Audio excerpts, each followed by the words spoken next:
নমস্কার, কেমন আছেন সবাই? কাম টু এস ফ্যামিলির নতুন আরও একটি ব্লগে আপনাদের সবাইকে স্বাগত।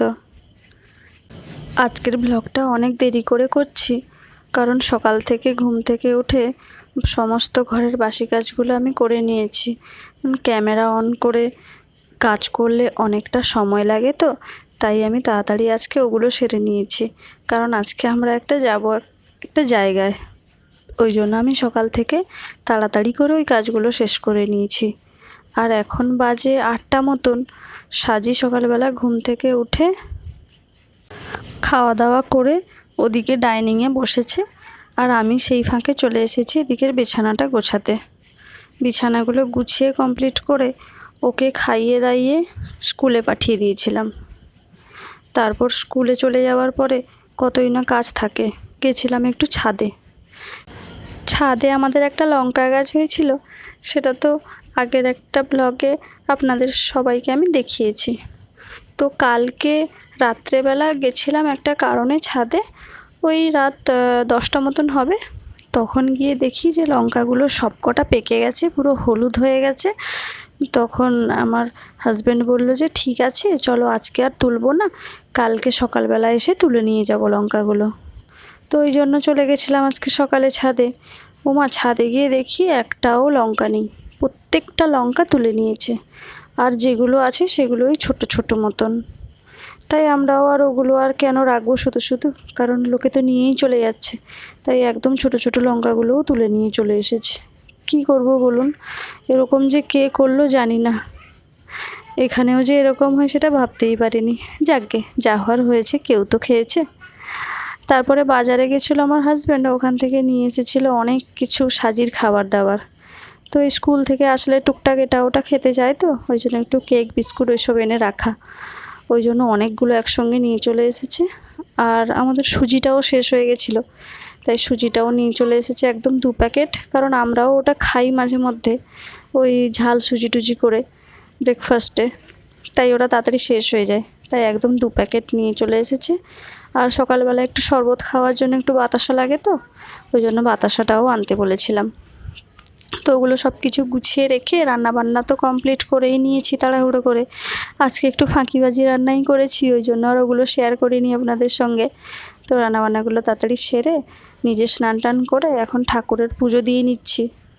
ঠাকুরের পুজো দিয়ে নিয়ে তারপরে আমরা খাওয়া দাওয়া করে একটু রেস্ট নিয়ে বেরোবো আজকে একটু। গাছে একটাই ফুল ফুটেছিল, আর একদম ফুল নেই। আমাদের নিচে মানে ফ্ল্যাটের নিচে অনেক ফুল গাছ আছে, ওখানে অনেক ধরনের ফুল ফোটে, কিন্তু আজ আর একটাও ছিল না। তাই সম্বল গাছেরই একটি মাত্র জবা, তো ওটাই তুলে নিয়েছি। তো কোন ঠাকুরকে আর দেবো বলুন, তো ওই জন্য সিংহাসনেই রেখে দিয়েছি। তো ঠাকুরের একটা জায়গায় রাখলেই ফুল সবার হয়ে যায়, যেটা আমি মনে করি।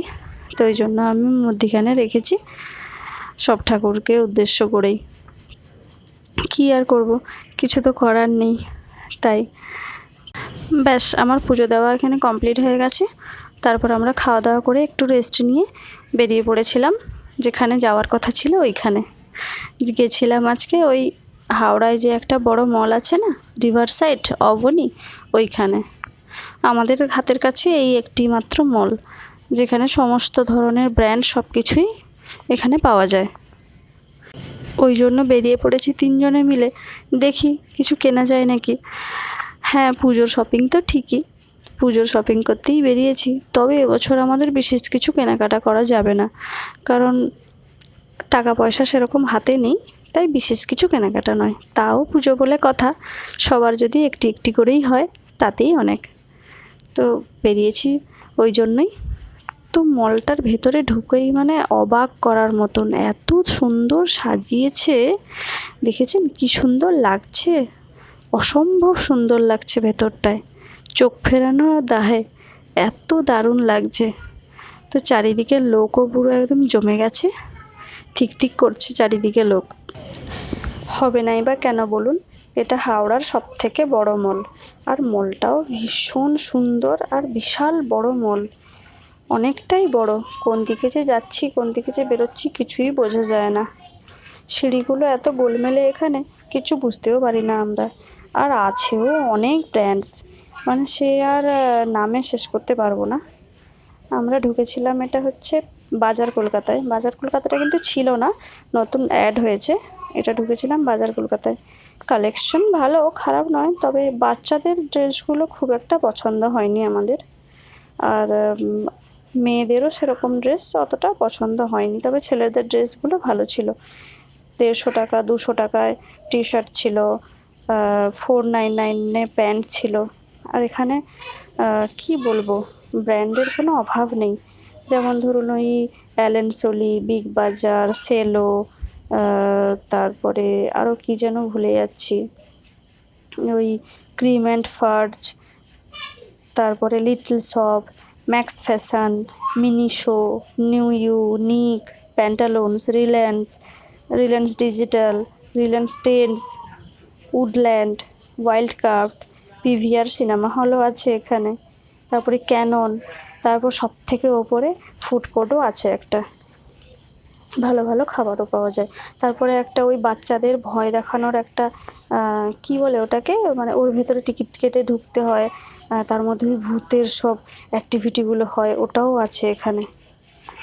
আর এটা দেখছিলাম ওই বাজার কলকাতাতেই মেয়েদের 299 সুন্দর ডেলি ওয়্যারের কুর্তিও ছিল, আবার 199 ডেলি ওয়্যারের কুর্তিও ছিল। তারপর ওখান থেকে তাড়াতাড়ি বেরিয়ে আস্তে আস্তে অন্য একটা জায়গায় যাব, দেখলাম কি সুন্দর মা দুর্গাকে সাজিয়েছে।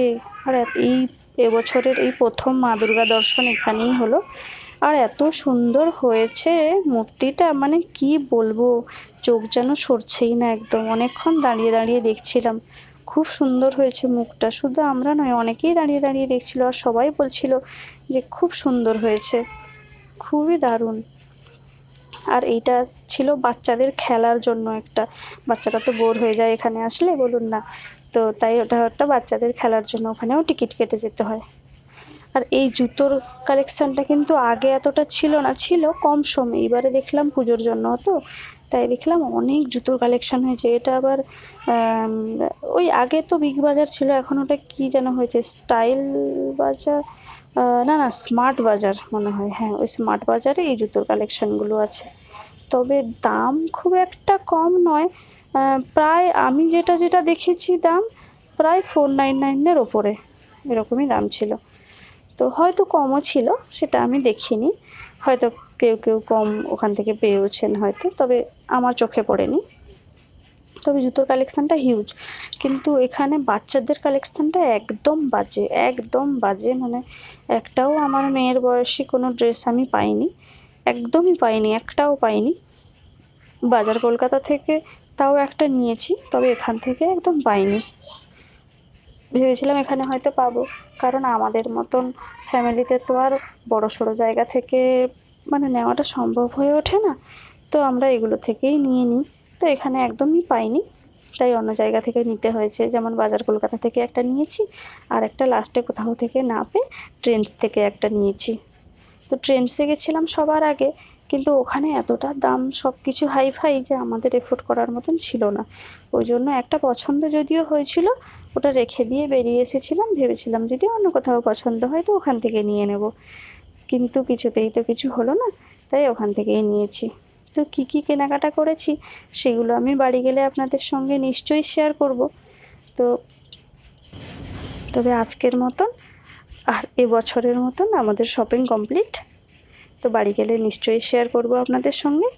দেখা হবে পরের একটি ব্লগে, ততদিন ভালো থাকবেন, সুস্থ থাকবেন, সাবধানে থাকবেন।